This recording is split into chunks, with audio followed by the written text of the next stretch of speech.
2.3 million acres of land in the U.S.? Holy smoke. Yep. I don't know whether to be proud or terrified. We are set to hit our first $1 trillion. They literally made a 1,000% return on their GameStop shares. Of these hard assets that the church is investing in, one of them is kind of an interesting one. The church is stockpiling tires, truck tires, like millions of truck tires. All right, So I was just going to say, as a non-member, that sounds terrifying to me. This is gonna be the best day ever. This is gonna be the best day ever. Wake up. Welcome, ladies and gentlemen, back to Ward Radio. I am your host, Cardinellis, and today I'm joined in the studio via Zoom by Jonah Barnes, the Associate Professor of all things apocryphal, as well as our buddy non-member Cody here to be a sounding board of reason and secular soliloquy in a world of chaos and confusion. Look, I don't even know if that alliteration makes sense, but it just sounded pretty cool, you know? And what sponsored this, not sponsored, but what prompted this this morning edition here was on the way to the studio yesterday, Cody asked a very specific question. He asked, so Cardin, just how rich is the LDS church? You know, and I said, oh boy, oh boy, did you just step on a landmine, bro? Let's save it for the show and talk about it in the studio. So now the Jonah, first off, before we throw back to Cody and he can start asking his questions, how would one describe the wealth of the LDS church? How rich is the LDS church, my friend? My initial response would be,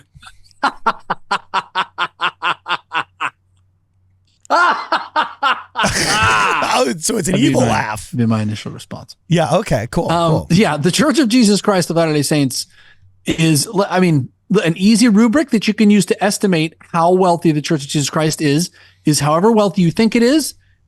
That's not enough. It's enough.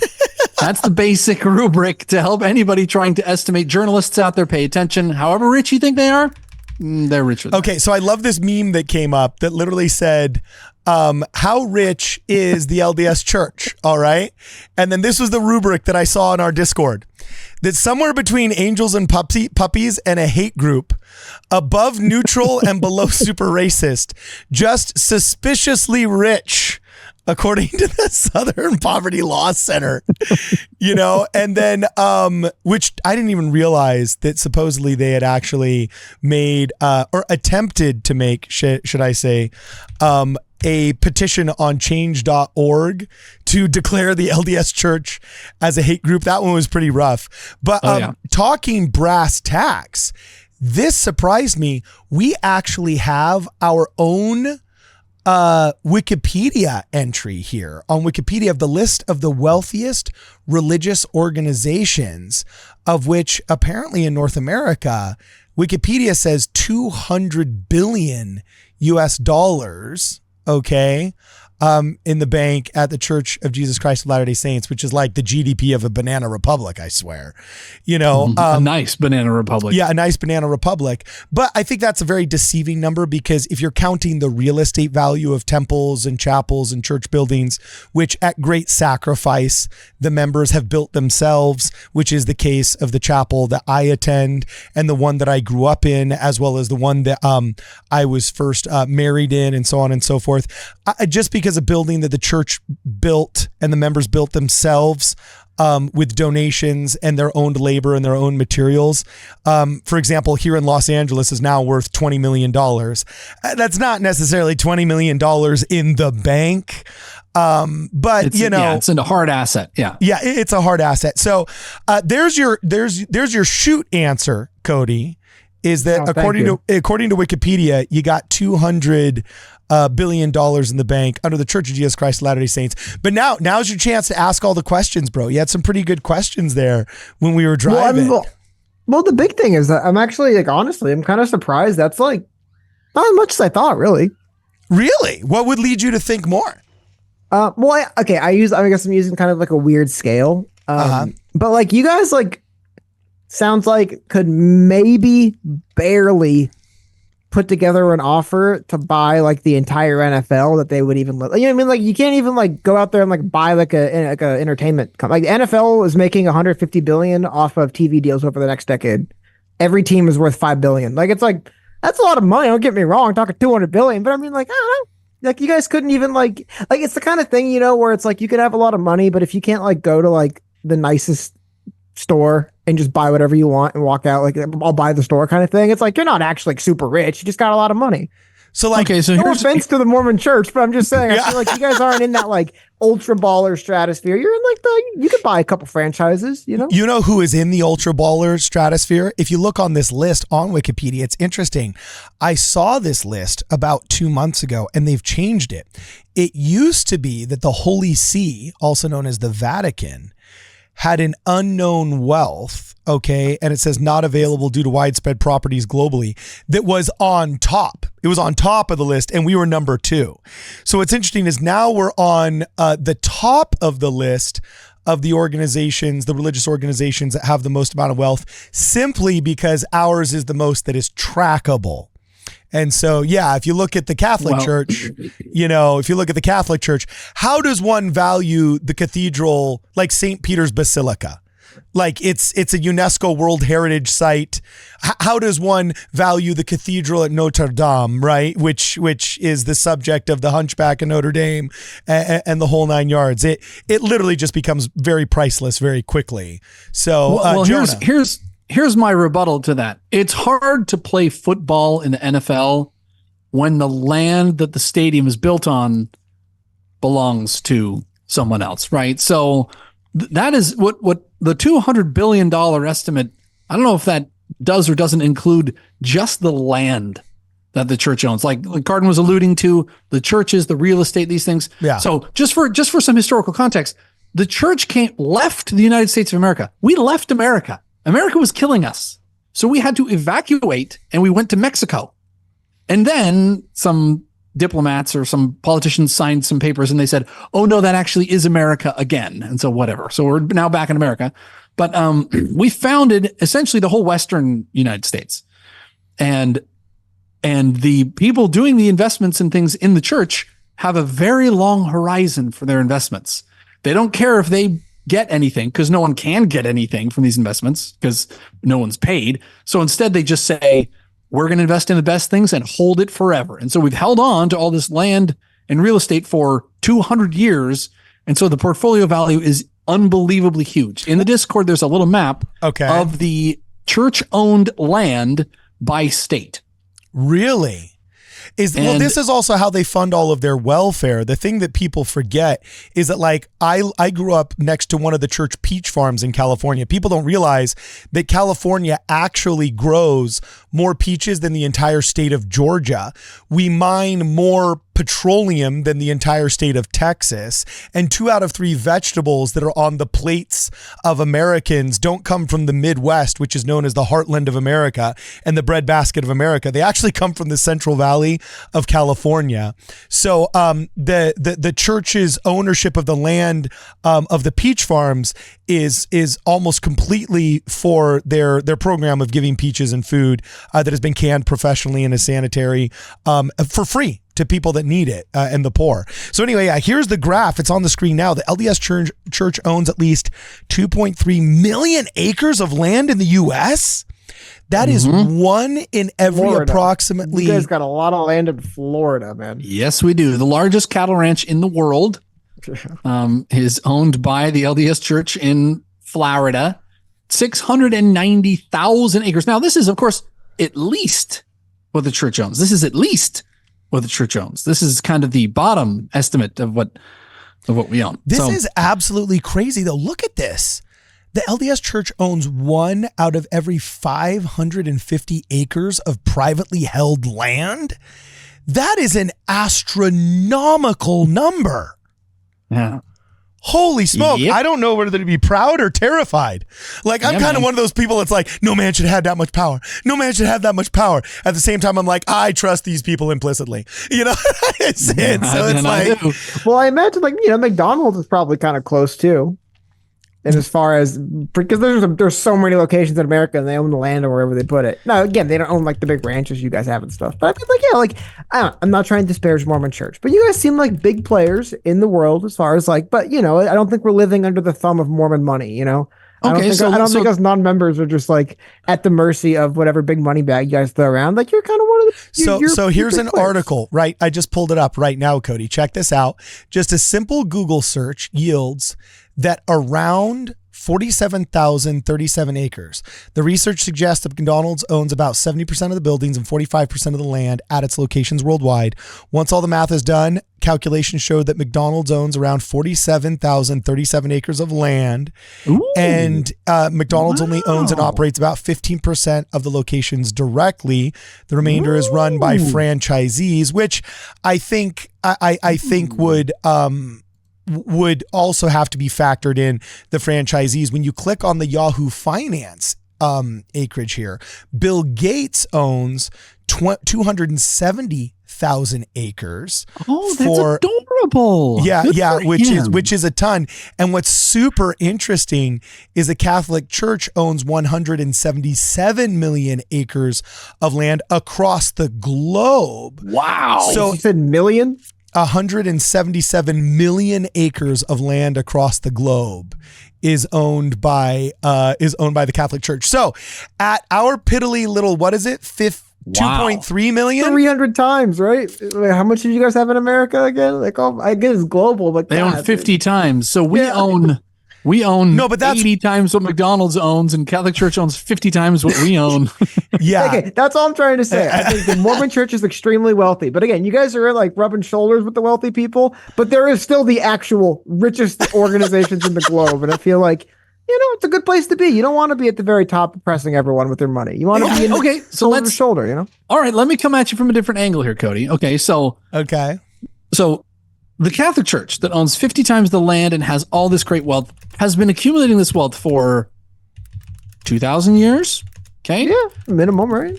100 years ago, we were broke. Yeah. I don't mean like kind of broke. I mean, we were broke. The prophet of the church goes to the Relief Society and says, we can't keep the lights on. And the Relief Society says, not my problem. And so the prophet was like, so he instates, Lorenzo Snow instates the law of tithing right around the turn of the 20th century. People start paying their paltry, piddly little sums of money. Remember, we're all like starving to death, like Scandinavian immigrants scraping out a living off of locusts on the mountain slopes of the Wasatch Front. Like we're the bottom of the barrel. And we basically own nothing and have no money for about 80 years, 90 years. Then it comes to about 2000. And we actually have a little bit of money. I think, and I wish I had the real figures for this, but I think the church made $100 billion in investments in a single decade, I think is what it. One of my favorite claims to fame, bro, is they made, I think, over like, wasn't it like, I think they made like 10 or 20 million in GameStop.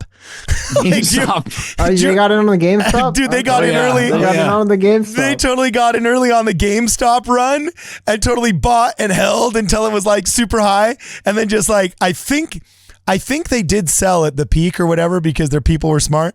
I don't remember exactly how much money it was, but I know that the Mormon Church made a buttload of money off the GameStop thing. So with that in mind, Cody, at the rate at which the church is gaining wealth, we are set to hit our first $1 trillion. This is just in the investment fund. $1 trillion come about 2043, we think.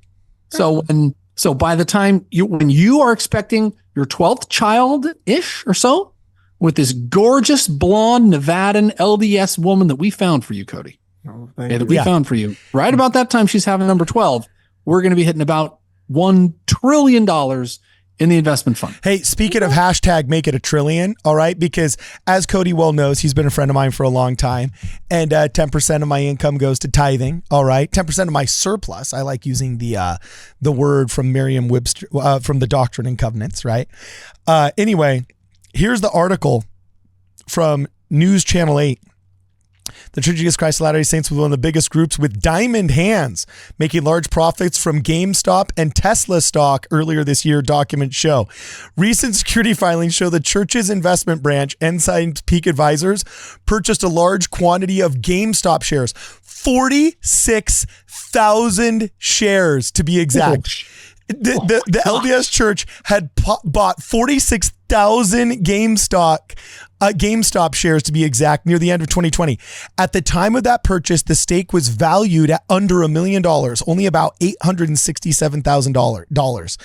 Following the short squeeze of the video game retailer's stock, which was catapulted by movement on a Reddit forum called Wall Street Bets in the first quarter of 2021, the value of that purchase has skyrocketed. Ensign Peak reported that those 46,000 shares were worth $8,732,000 at the end of the first quarter of 2021. They literally made a 1,000% return on their GameStop shares. They're just getting started. Just this past quarter, in Q4 of 2023, they reported $3.7 billion that they made on their investments, $3.7 billion in 3 months. So that's about $1 billion a month that the church is clocking right now at that rate. Now, and also just for anybody watching, this is an important little factoid to keep in mind. The interest from our investments alone more than pays for any stipends that the church offers to leadership or to workers.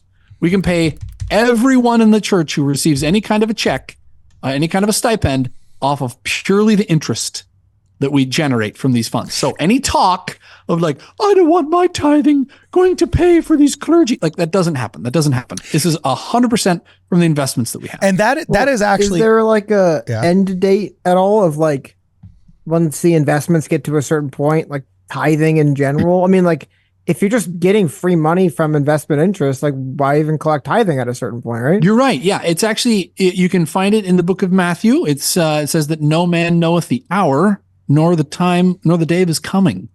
So I'm just kidding. Oh, but that is like an actual thing. Like there is kind of like a sense of like, because like you said, if tithing kind of like came about as a process of like, we have no money, we kind of got to pull together resources. If it gets to a point now where it's like the resources are so plentiful, we can actually kind of reverse it, and it's just, we don't really need tithing anymore. We can almost just, like you said, that's actually pay everyone with our like investment money. It's like we're just printing money to give people at this point. Like, you know, is that a concept at all, or is it just kind of like we pay tithing? It is how it is. Haven't thought of an end date. Well, that's actually a really good question. Here's the answer. If tithing were only for unique physical needs, then yes, the percentage that you pay would fluctuate based upon the needs. And if we're at a point where we're running a surplus right now, then of course there would be there would be a limited physical necessity, so we would limit the percentage, right? But that's discounting the spiritual value that tithing has. And this is one of the few things where I am an absolute sellout to the spiritual concept of tithing. I think it makes you aware of your finances. I think it makes it separates the men from the boys who are serious about their religious convictions and who aren't, because everybody's a big talker, not everybody's a big payer, right? And also I view it as a just principle. I mean, 10%, everybody, the rich and the poor, we can all try to work to give up that 10%. Now, with that said, we got to make sure that we're defining what that 10% actually is. You know, you have to calculate. It's not just 10% of your revenue, it's of your surplus. If you're a real estate agent that closed $1 million deal and it cost you $900,000, you don't owe $100,000 of tithing. You owe, 10% of the $100,000 of profit.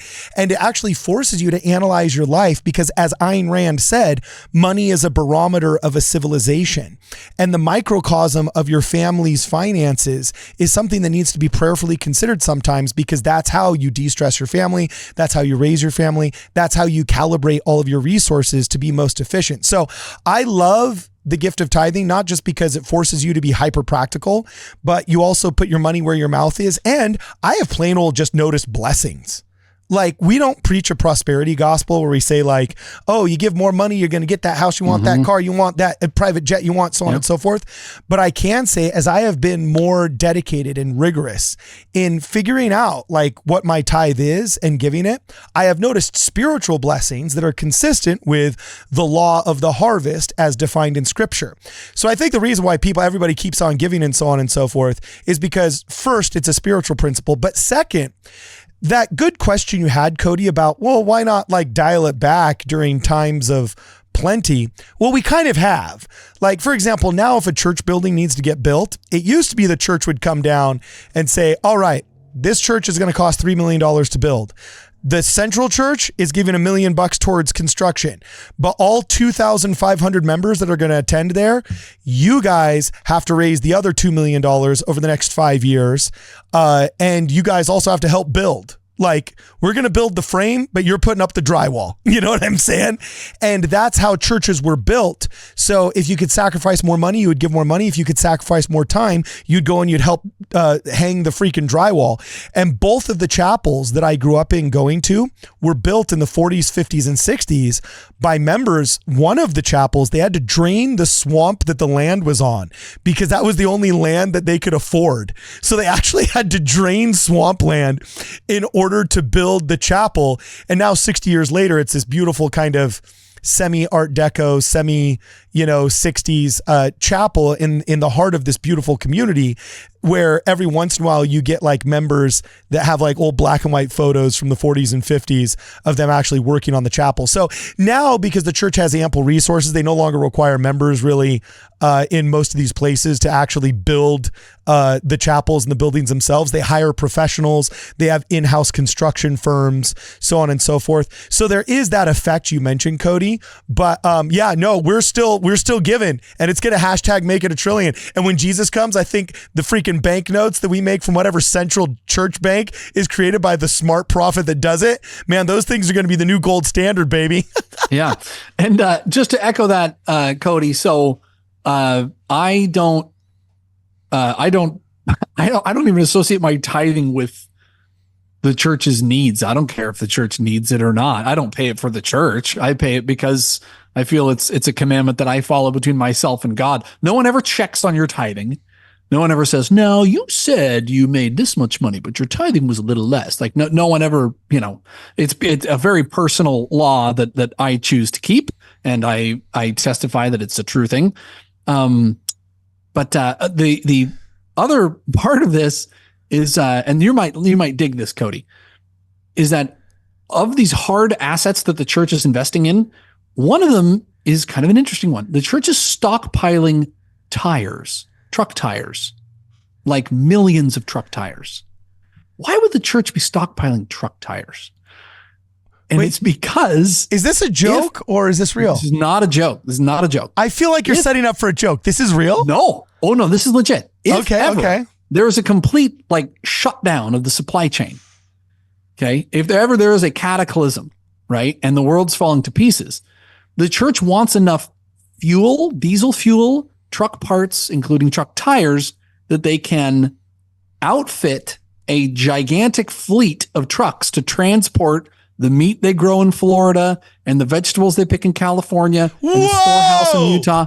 Are you kidding me? I'm not joking. Yeah, the church has yeah, so they're careful about the trucks that they buy. They want to buy trucks that are easily replicable. I love my church. Updating. Yeah.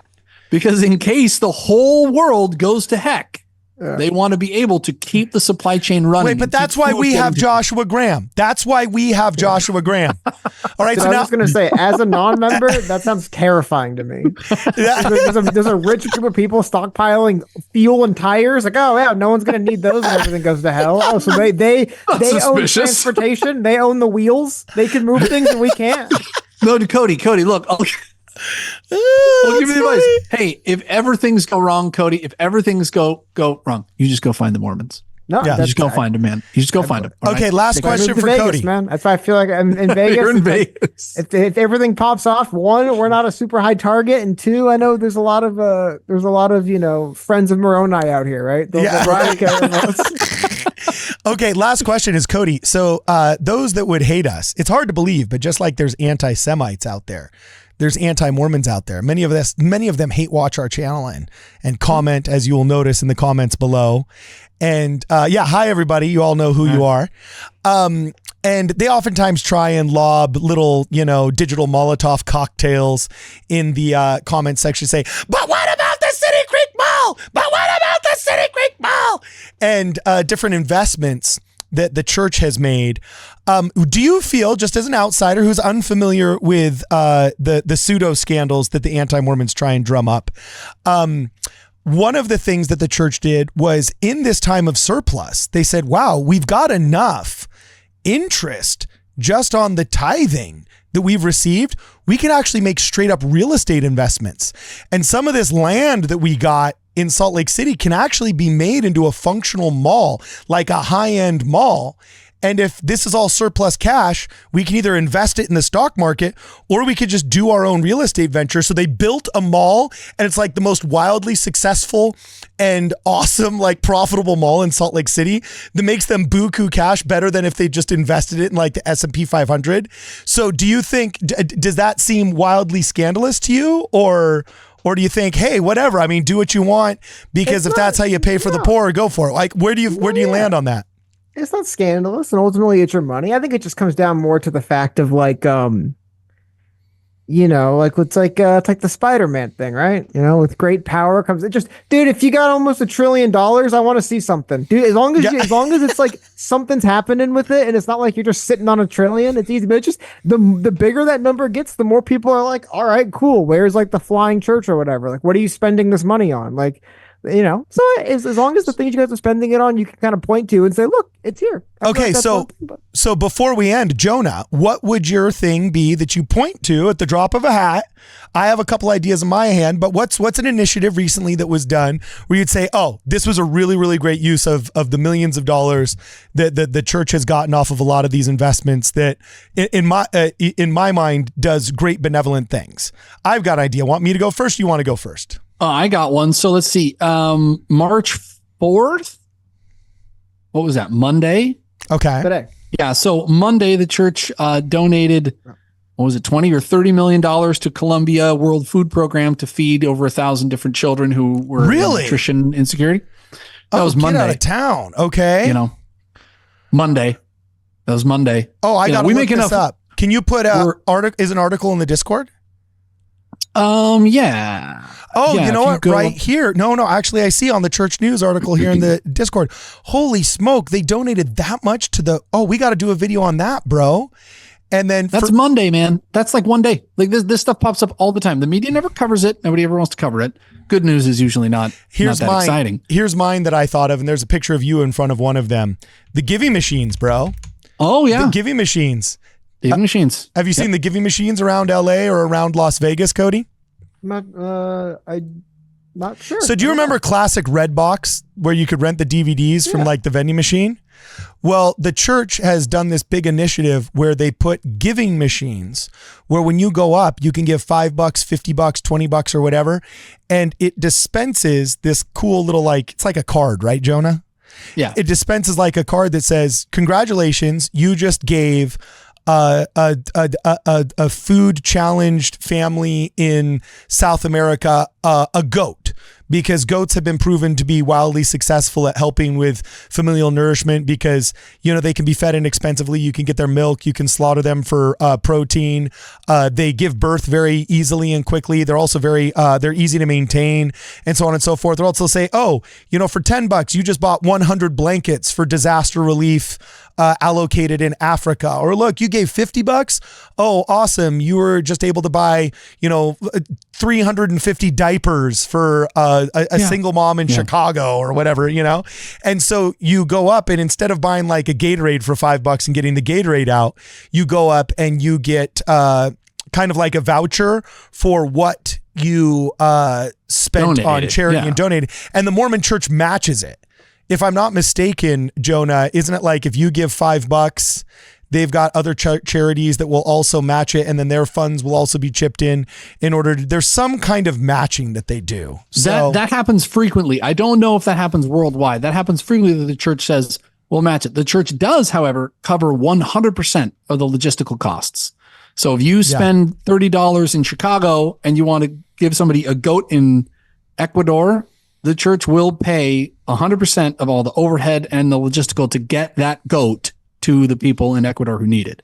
Yeah. So your 100% of your cash goes to that thing. And that's, by the way, what a job, dude. Like, if I fell on hard times and I needed to be like, the Amazon or the UPS delivery guy, first off, I think that'd be really, really cool because everybody is always happy to see you because you're bringing the thing that they wanted.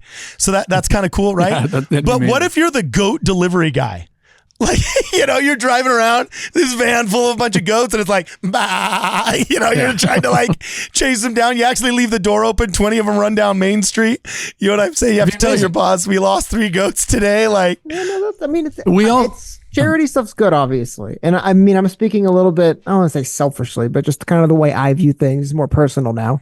But I just feel like in America, if you're any group or person or organization with a bunch of money, for example, there's a billionaire who's having the steroid Olympics. I don't care what you do with it. Just spend the money. If you built a 55,000 foot tall statue of Jesus in the middle of Utah, I wouldn't care. That would be awesome. Just a thing is being built. That's it. I don't care. And some people want to see it all be charity, sure. But the way I look at it, it's not charity, right? But it's like, even if you do build a multi-thousand, story statue of Jesus, you have to buy material. They have to ship the material. You need, like, you're funding, you're paying people in America to do things. And I feel like that's ultimately, like, I don't care if money gets pulled up to one place, if it then gets spread back out a little bit elsewhere. I get, like, yeah, the church will have a lot, but it's mostly like, just do cool things. Like, maybe in Utah, I saw they want to get a hockey team. Maybe the church builds the arena and there's like a chapel inside. I don't know. Like, just stuff like that. I would think I'd be like, all right, cool. That's like worthwhile. Like, if this religion's got a bunch of money. And let me tell you why that actually, our home base. You know why that actually wouldn't be such a bad idea? Because there's so many 50-50 Mormons that they call Jack Mormons in Utah that, like, after church will break the Sabbath and go watch a hockey game. I'm sure that there would be enough members to fill the chapel in the actual hockey stadium. That'd be like those drive-through marriage joints that you get in Las Vegas. You know what I'm saying? They should have drive-through church on your way to the hockey game. And then you'll just be in the Salt Lake City Eagles hockey team ward because we know that's where you really want to be on Sunday, right? No, they're the Kuralams. We'll call them the Kuralams. Hey, but Cody, we are creating jobs with our investment fund. We are paying the salaries of financial investors and investment bankers. Okay? Yeah. We're creating jobs for them. All right. They need jobs. Most important kind of charity there is. But actually, Cody, this is a really good point. A lot of people, this is their gripe with the churches. They say, why don't you spend it? Why are you accumulating it so much? Why aren't you spending all this money? Why aren't you broken and paycheck to paycheck like every other Western government that can't afford anything without taxing its people, laboriously? So. Well, but the answer to it is that we've been around a long time, and we expect this to be around for a long time. And everybody alive today is going to be dead, and that fund is still going to be growing. And then everybody then who is alive is going to be dead. And that fund is still going to be growing. And generations from now, when the whole world goes to pot and we have to rebuild the infrastructure of Africa, we're going to be able to do it. So with all of our tires, horizon. With all of our tires, when we start exporting those tires. Yeah, that still creeps me out. Tires and the guy just stockpiling control of the roads. All right. Not control of the roads, but the ability to look. Basically, when you watch Mad Max and the Thunderdome and that big semi, you know what I'm saying? That wasn't a movie. That was a prophecy. All right. George Miller, a Mormon. Yeah, exactly, dude. All right. So anyway, let us know what you guys think in the comments below. What do you think of the stockpiled tires? What do you think of the $200 billion in assets? What do you think of the 37 or what was it, 3 billion with 3.7 billion made in Q3 or whatever? Let us know what you guys think in all of it below. Tell us if you're in the hashtag make it a trillion camp or if you're in that, what about the City Creek Mall camp? You know what I'm saying? Just tell us whichever one of those you're in. And as always, for this and more, please check us out at wardradio.com. This is gonna be the best day ever. This is gonna be the best day ever. Wake up, top of the morning. The bacon is crispy, the coffee is pouring. My meditation is peeling an orange. The bank says I'm already scoring. I got a parking spot right outside. Step into my brand new ride. All we ever get is green lights and blue skies. This is gonna be the